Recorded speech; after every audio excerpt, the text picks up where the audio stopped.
Olá pessoal, tá tudo bem com vocês? Eu sou Eldio Batista e nossa ideia de hoje também foi trazida por alguém que pediu para falar sobre esse tema.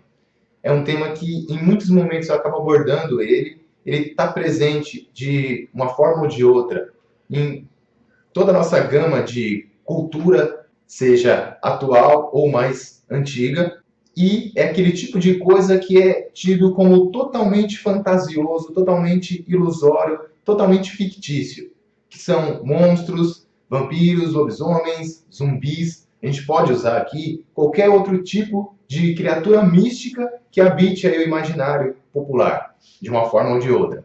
Tem um físico chamado Robert Gilmore, que escreveu um livro chamado Alice no País do Quanto. Não lembro se eu já o citei em algum outro vídeo, mas ele está lá nas referências do meu livro. Nesse livro, ele coloca uma frase, ele afirma uma coisa que eu considero fantástica. Ele diz o seguinte: tudo aquilo que é possível é compulsório. Tudo aquilo que existe em possibilidade acontece sem parar. É isso que ele quer dizer. E aí entra uma coisa interessante de a gente pensar. O que é o tudo para cada um? Geralmente as pessoas querem enquadrar uma quantidade de coisas referentes às suas crenças, às suas limitações, às suas ideias do que é a realidade, dentro da palavra tudo. Então, o tudo ele está ligado ao que ela acredita. Mas a questão aqui é que ele se refere a um tudo que realmente é o todo, que não deixa nada de fora. Até porque essa palavra não tem como excluir alguma outra coisa. Quando a gente coloca essa questão do todo, é realmente tudo. Essas questões, na verdade, elas são estrategicamente tolhidas e direcionadas para que as pessoas pensem realmente dessa forma, para que elas olhem para a situação e considerem uma besteira, considerem sem pé nem cabeça.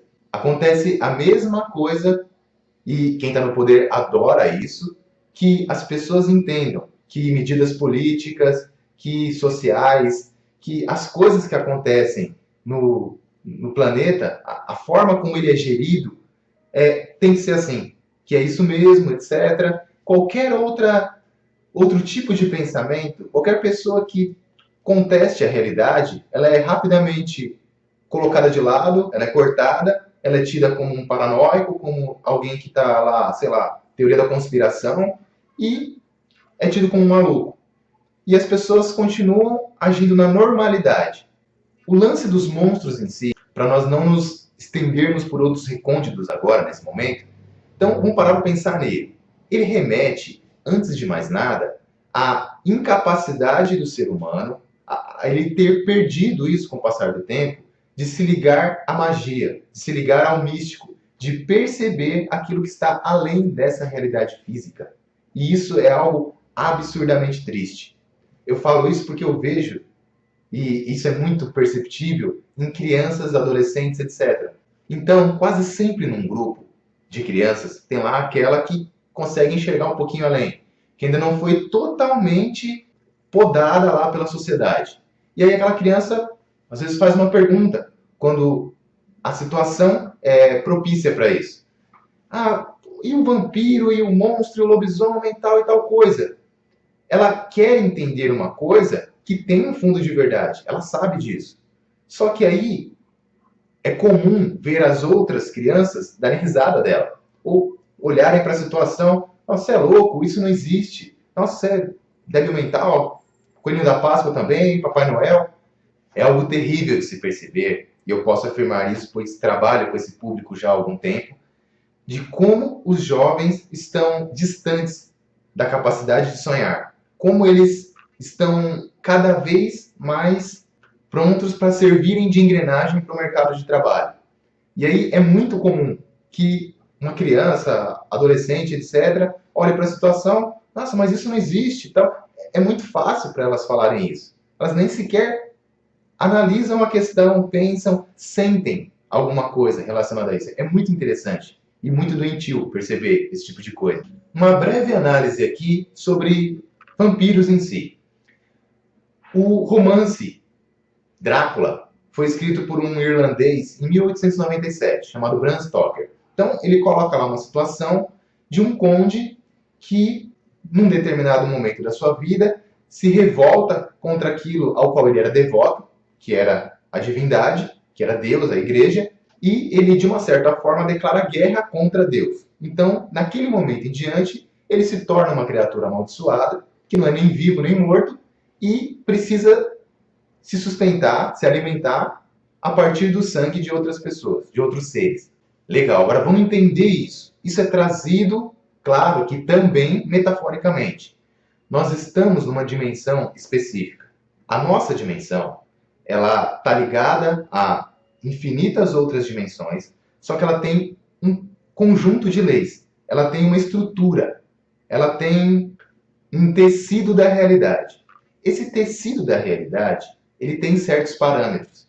Então, de uma certa forma, não é possível, pelo menos para a maioria dos seres, que eles transcendam essas amarras, essa estrutura física. Tem que ser assim, porque a mente humana, a capacidade evolutiva dos seres dessa dimensão são extremamente limitadas. E são essas experiências que são colocadas aqui para que essa humanidade, esses animais, etc., todas essas criaturas do planeta Terra vivenciem hoje. Então, muitas coisas que são captadas, que são escritas, que são expressadas de uma outra forma, elas são captações de uma realidade maior. Quem viu um outro vídeo lembra que eu falei o quanto a essência é importante, o quanto isso aqui não é toda a verdade, ou as coisas não se explicam por elas mesmas. Tem um princípio por trás disso, arquetípico. Se você pegar a ideia básica de um vampiro, ele é um ser que perdeu uma parte da sua vida, ele é um morto-vivo, e ele depende do sangue de outras pessoas. Agora vamos parar para pensar um pouquinho sobre a estrutura do sangue. O que é o sangue de verdade? O sangue, de uma certa forma, ele é a materialização do seu espírito.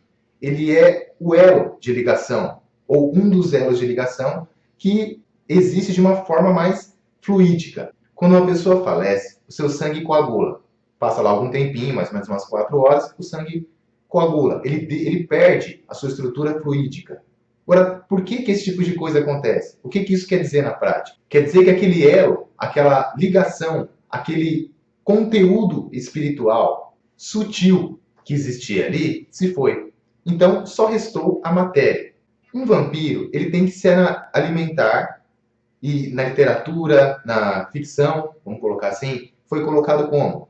Sangue. Então ele vai lá, crava suas presas no pescoço de alguém e se alimenta do sangue. Ele se alimenta da vida.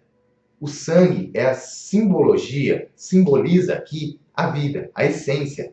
Do outro lado, na outra dimensão, quando você sai daqui, dessa realidade, não é bem o sangue que é a moeda de troca, que seria dos vampiros aqui.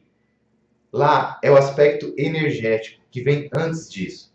Então, quando você passa para o outro lado, e aí é difícil para as pessoas quererem aceitar isso, a sua energia vital é a coisa mais importante que tem. E é disso que os vampiros se alimentam numa outra dimensão mais sutil. Que você não precise de uma interface, de um sangue, para interagir com a matéria física. E aí, uma grande parte das pessoas não se dão conta de que elas são vampirizadas e elas são vampiros ao mesmo tempo. Que quando elas vão, por exemplo, na casa de alguém e elas saem de lá com dor de cabeça, não estou me sentindo bem, né? Elas não param para pensar que elas foram vampirizadas, que a energia delas foi sugada de alguma forma, porque elas também não conseguem enxergar além dessa realidade material. Então, como faz? Para você enxergar no escuro, você coloca lá um óculos de infravermelho, como você vê em filmes de ação, muitas vezes acontece, e aí você consegue enxergar certos espectros da realidade que você não estaria enxergando naquela escuridão. Com essa realidade é a mesma coisa. Tem N coisas que você não está enxergando. E aí você entende, ou melhor, nem pensa sobre isso, que aquilo não existe, que aquilo não tem cabimento, que aquilo é ficção. Bom, pessoal, eu espero que essa ideia possa remeter a outras reflexões, que vocês possam abranger a questão para várias outras coisas, porque isso aqui dá para interpretar de N maneiras e é um assunto que abarca muitas outras situações, no caso aqui, criaturas místicas, vamos chamar assim. É muito cômodo para quem está no poder que os seres humanos entendam que mitologias como Star Wars, por exemplo, são apenas representações psicológicas de um possível nazismo ou coisas do tipo, que não tem nenhuma outra substância real ou arquetípica por trás daquilo. Fica muito mais fácil de dominar as pessoas quando isso acontece, porque elas entendem, e é cômodo entender isso. Seria legal parar para pensar um instante sobre essa questão, que as questões humanas, as questões que os humanos criam aqui, são o princípio de tudo, e que elas são a manifestação primeira daquilo ali. Então, teve um acontecimento histórico, vamos interpretá-lo isoladamente. Ele não quer dizer mais nada. É a partir dele que eu vou enxergar o resto. Mas não tem um antes, não tem algo que gerou aquilo, não tem um padrão. Então, é muito fácil dominar pessoas assim. Pessoal, é isso por enquanto. Eu peço que compartilhem o vídeo, se inscrevam no canal, ajudem a divulgar. Caso tiverem qualquer pensamento, ideia, sugestão de assunto, tragam, coloquem aí no link que eu vou responder na medida do possível. Vai nos ajudar a pensar outras coisas. Muitas vezes, uma coisa que alguém traz aqui, ou que o outro traz no outro canal, ou hoje tem N formas de expressão, já ajuda a uma terceira pessoa a pensar de uma outra forma, a gerar um outro trabalho, um outro link. Então, tudo isso acrescenta. Então, se você teve uma ideia, aproveita, coloca aí, anota. Muitas coisas parecem idiotas. A gente pensa às vezes uma coisa, não vou falar isso, é idiotice. Será que é idiotice mesmo? Eu costumo dizer o seguinte, qualquer coisa pode se tornar um assunto. Qualquer coisa que gere crescimento pode vir a acrescentar. Só depende da imaginação, só depende de as pessoas se disporem a colocar esse assunto para fora. Valeu, pessoal. Brigadão e até a próxima.